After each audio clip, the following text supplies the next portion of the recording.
Hey guys, Rexasaur here, and welcome to the final battle replays for the Greenskins after round 1. This will be 2 battles, as has every video since. I I'm re-explaining this like halfway through the whole series.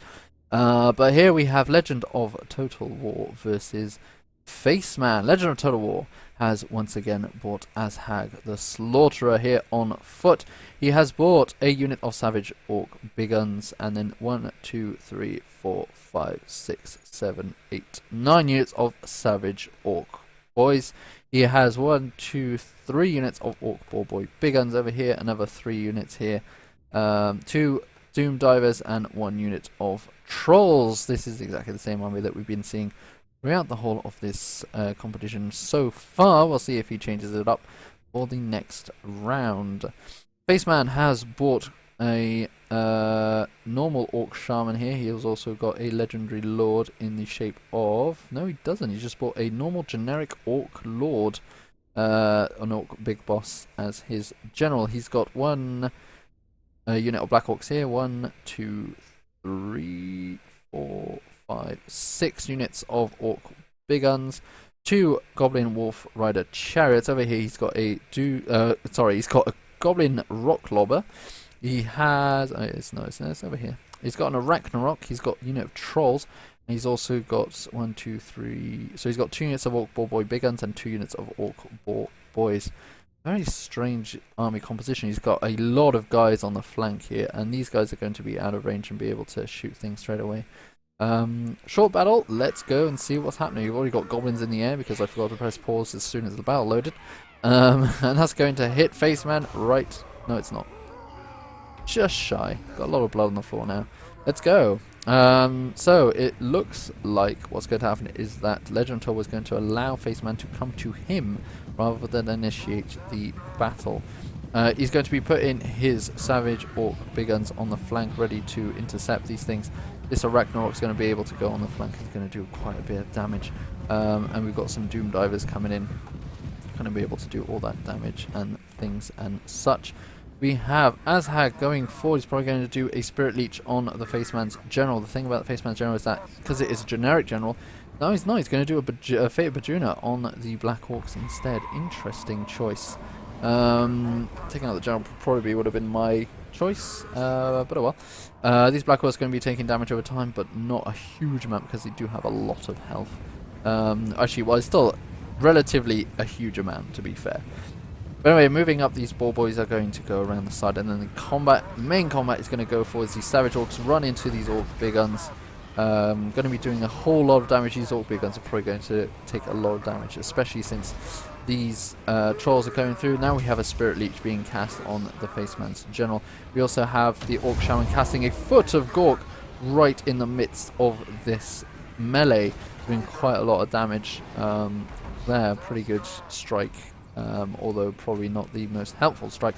Over here, these guys not really doing anything, not charging, allowing the Wolf Archers to just going, and now they're shooting in. The Balkans are now actually no, they're going to move around. Over here we can see these guys not doing anything. Very interesting choice to allow the Arachnarok to just be on his own, especially since all these guys are armor piercing. The Arachnarok's going to be losing quite a bit of health and eventually charging. These guys, like the infantry, really need the cavalry support right now because it does look like Faceman's infantry line is slowly breaking. Although here seems to be winning on one-on-one fights, he seems to be winning, which I believe is normal. But when there's several units added together and pitted together, they're going to be doing pretty badly. We've got 2 whole units, and the Trolls against the Orc Shaman is going to be routing very quickly. These Trolls got absolutely destroyed. And over here, I mean, it looks pretty even, but it does look like these Savage Orcs on Legend side are really going to be able to do quite a lot of damage, not allowing Faceman any respite in that aspect. On the flank, we still can see that the flank is going pretty well for Faceman, actually. Ever since charging in his boars, he's been able to outrun and overrun these. Although due to the amount of health and guys just around, it's not going to be, it's going to take quite a long time before it is resolved. This is going to be a very grueling fight. In general, Doom Divers in his time continuously firing at each and every single one of everything that's going on. This Orc Shaman wavering as he enters close to the battlefield. He's actually being shot. As he charges, he becomes less shaken. And the Lord, I think, has just died. Lord recently died, apparently. Oh, yeah, well, there he's right there. He died there. So there we go. Oh, wait, what? No, yeah. What? Okay. No, I'm just being confused by myself. It's okay. But it looks like that loss of the Lord is going to make Faceman's troops all rout, especially since they're all in combat, all surrounded from all sides, continuously under fire. This unit has just come back from routing, is moving on. Ashag the Slaughterer is moving very close, probably intending to cast an aspect of the Dread Knight. But it does seem like that is it. Legend wins his second game and beats Faceman in a close victory. So now we're going to see the last battle of this round for the Greenskin players. PrusianPrince versus... Okay guys, here we are on the final battle of the Greenskins after battle 3 round blah blah. I know what I'm talking about. You guys will know what I'm on about. Either way, it's PrusianPrince versus OfficiallyDevin.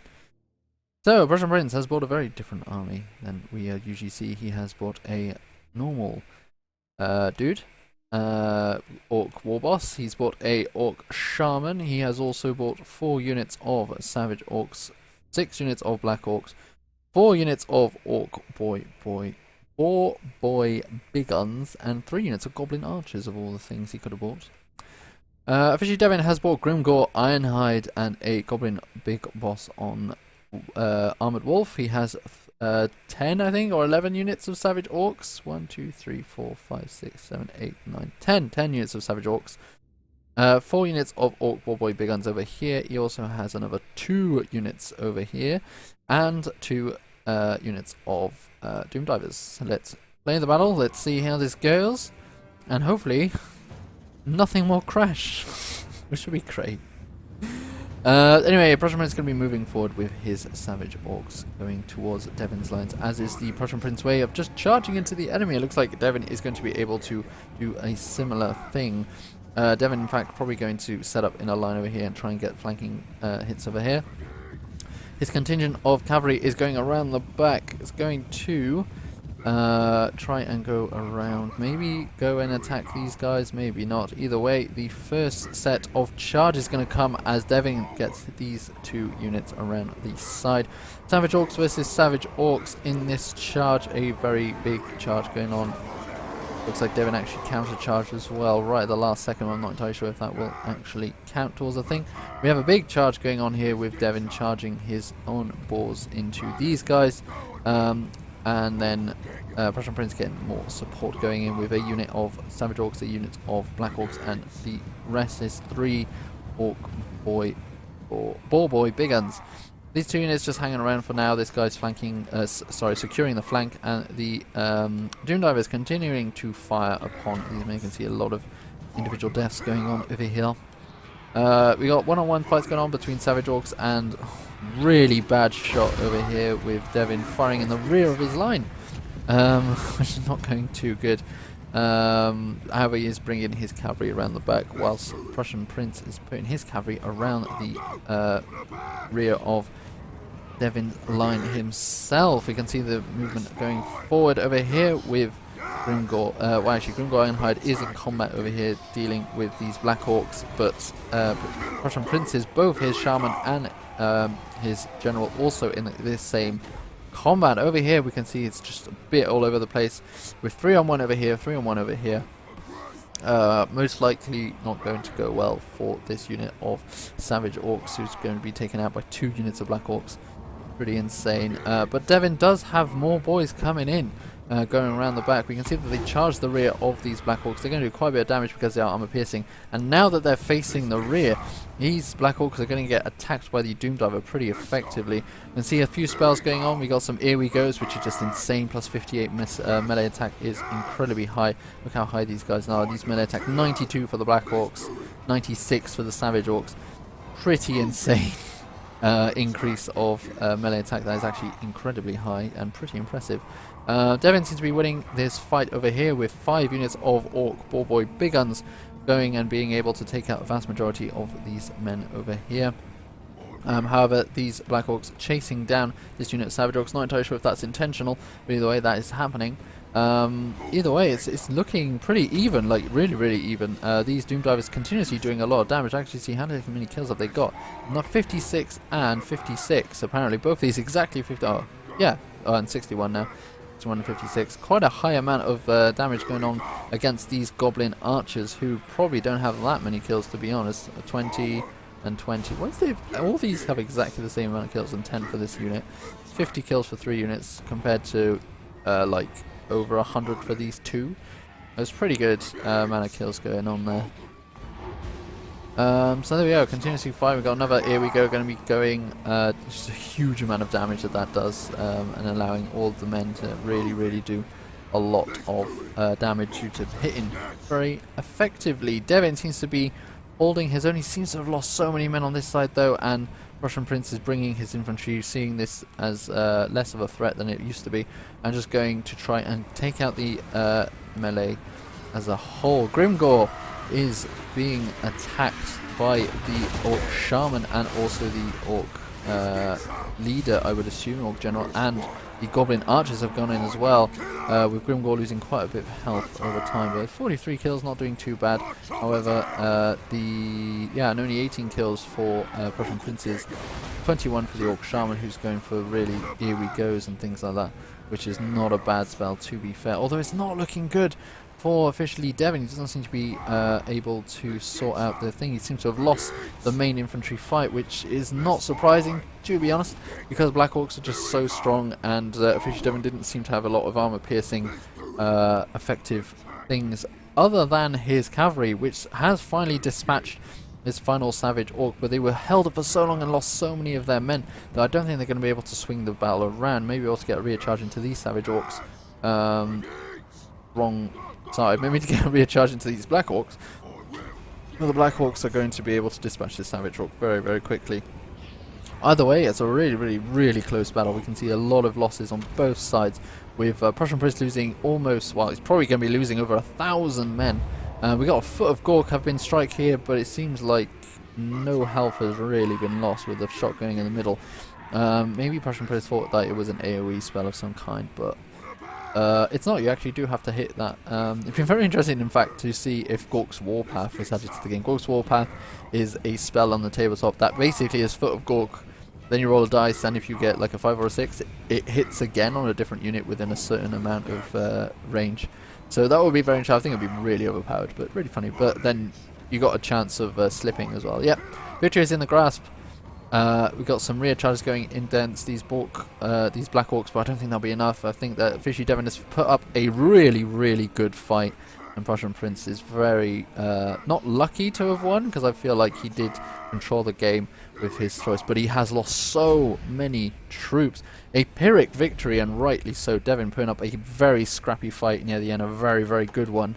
I think maybe the choice that he didn't bring any kind of spellcaster may have cost him. The Goblin on Wolf Rider, sorry, the Goblin Big Boss on Wolf was probably not the best of options to go for. But either way, that will do it for Battle 3 and the Round 1 for the Greenskins. We will look at the result screens and what that will mean for the placement of each of the people participating in the Greenskins faction.